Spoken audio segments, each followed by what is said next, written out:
I am the pilot on this edition of Initial codes.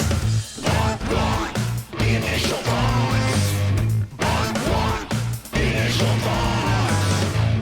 Welcome again, Trekkies. Sorry about missing last week due to illness. Put a pin in TNT. We'll touch on that at the end. Today, we're gathered here to talk about Strange New Worlds Season 2, Episode 4, Among the Lotus Eaters. This is going to be a short one because, honestly, I don't have that many likes or dislikes. And I'm left wanting, but we'll get to that. My first like is a small one, but it's for Pike's fake seaside thing he's got going on in the background of his quarters. I can't actually read the label, but are they drinking Chateau Picard? One thing that definitely is a callback in the opening scene between the captains is the farming planet of Galt that Worf was raised on. Here it's where Battelle gets the artifact that keeps Chris grounded through the episode. I also have some questions. Why is a Starfleet JAG officer given command of a starship? Even if she's their bounty hunter rounding up officers for court-martial, is it also her duty to prosecute all of them?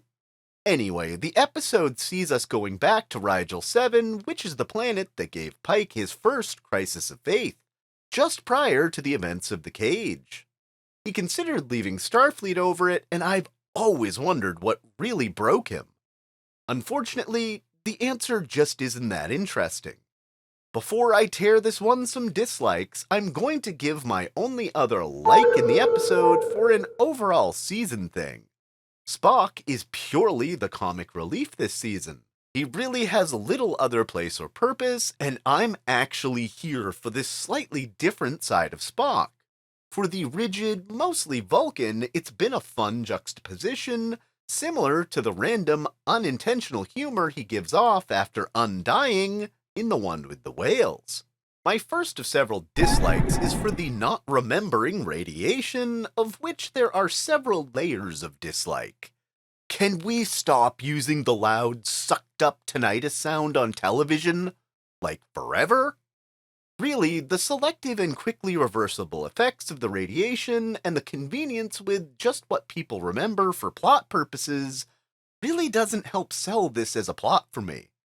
My next dislike is in the same vein, but for Spock deducing the wrong conclusion about the origins of the special radiation. I was thinking by the time Uhura started feeling the effects that, oh, this is probably from the orbital debris. But Spock, without any indication how he came to the conclusion, makes the wrong call that nearly sends the Enterprise to its doom. Instead, it leads to the next dislike. This is for this not being an Ortegas episode. Way back during last year's Star Trek Day, we were shown this as a teaser, and then the actress soon after teased that there would be an Ortegas-centered episode.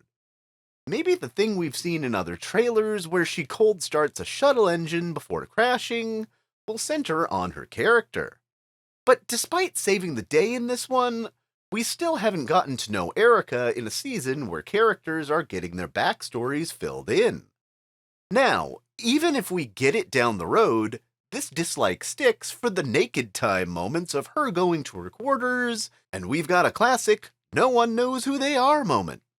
I'm only questioning now if by the computer asking if she wants to plot a course, if she could literally phone in her job from her quarters.